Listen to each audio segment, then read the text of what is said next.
We talked a little bit about being an introvert and an extrovert. Outside of sleep and taking a nap, where do you find rest? Oh, I was not prepared for that question. That's deep.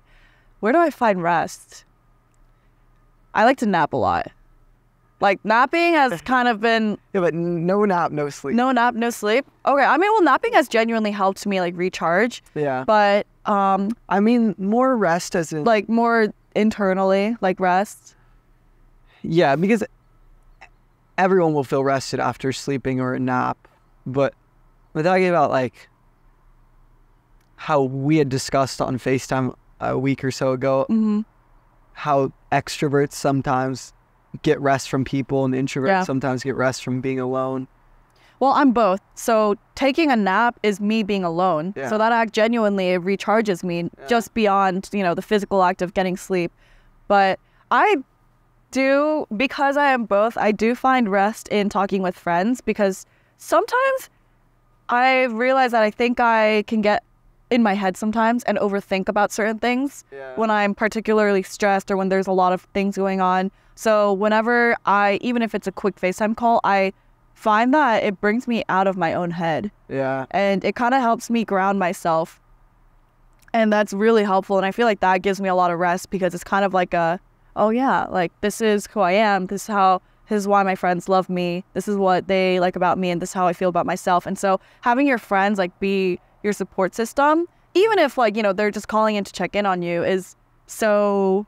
Like, I don't know. I feel very energized afterwards because of that. Yeah. I think to elaborate on the beginning of the podcast, how we were talking about overworking versus relationships, I was in a real big self-help phase, reading David Goggins' book, watching self-help all the time. Classic. Grinding. I'm sure as many of our friends share this trait, and probably you too. And I always thought time is directly correlated to productivity. Like, you put more hours in, you get more out.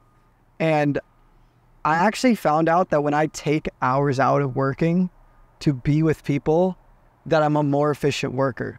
And it's interesting because now, like 2 years ago, the self-help wave was wake up at 4 a.m., wake up at 4 a.m., wake up at 4 a.m. The grind set. And now there's a new self-help wave that says, don't wake up at 4 a.m., get perfect sleep. And the idea is that if you're well rested, you'll be more efficient during your hours.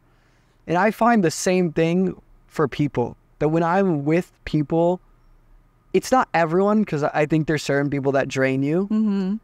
But when I'm with people that give me energy, I find that I'm more efficient.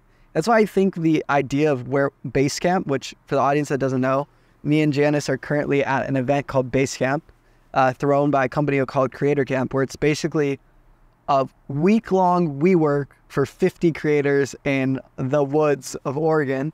Yeah, and we're right here. It's interesting because I'm probably taking a lot less hours of work every day because I have so many people I want to connect with and talk with and make friends.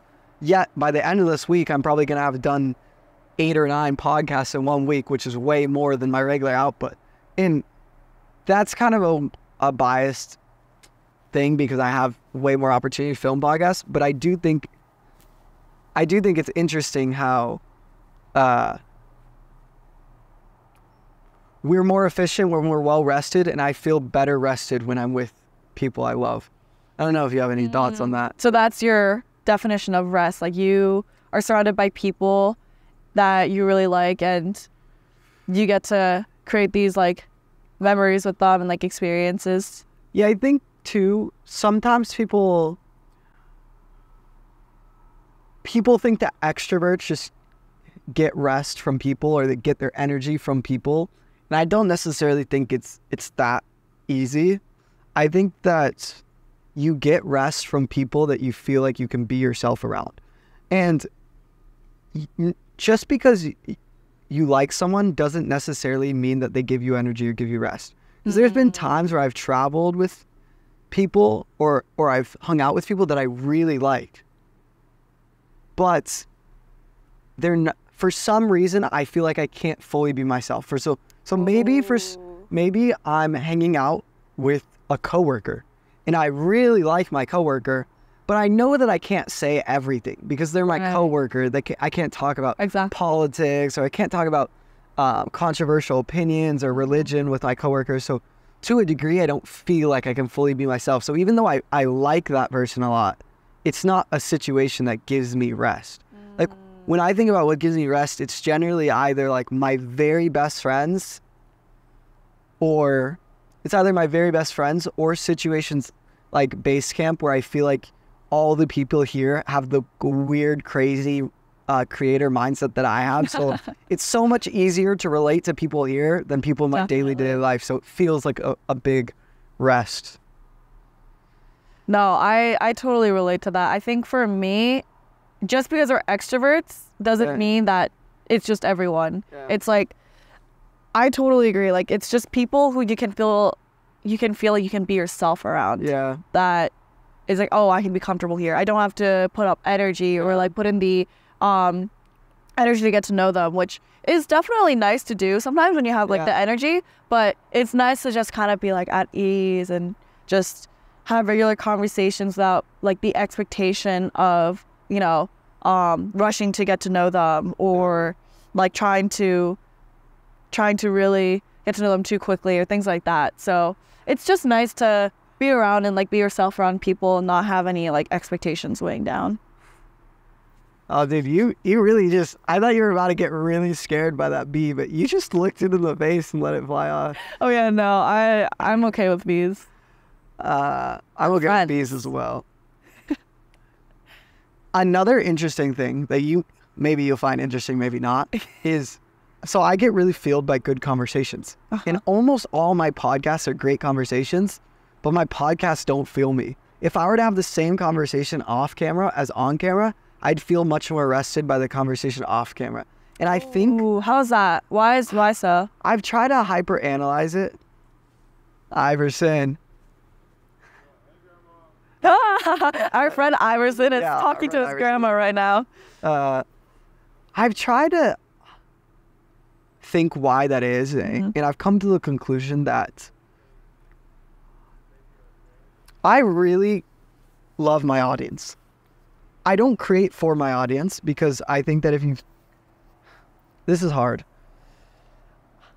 I love my audience, and so in a sense, I want to make the best possible product for them. But because of the soul wealth and my brand mission, I'm not going to let them determine my success. So I'm not going to say, oh, my podcast is successful because it went viral or it got likes or it got views. But at the same time, I want to make the best possible product for them because I love them and I love the art. And if you love an art, you should want to do it at its highest capability. And so I think that even if I have a great conversation off camera and on camera, the second I sit down, I feel like I'm performing. And so it's the same thing where you might be love theater, and you go and do a theater show for 3 hours. You don't finish the show and be like, I'm freaking amped, like that gave me energy, you know? You're like, I loved it, but it was draining because I gave my all to the craft. And I try to treat podcasting the same way. I try to be like, yes, it's a conversation, and yes, my goal is to make it feel like a conversation, make you feel and flow, and that as if the camera was off. But I have multiple things going. I'm thinking about you, I'm thinking about the camera, I'm thinking about the audience, I'm thinking about and so in that way, the podcast can be very draining, even though I love it a lot. I don't think that's a bad thing. I think that just means you're being very conscientious of all aspects of it. And like, this is what you love. You love having conversations. You love spending time with people. And so as with any quote unquote work, you appropriately put in that amount of thinking into it. And I feel like that's not a bad thing. Like, just because you think you should really like it doesn't mean that it can't be draining and it can't take up your energy, you know? So I don't think that's a bad thing. No, I don't think it's bad either. I actually think it's the sign that you care about what you're doing. And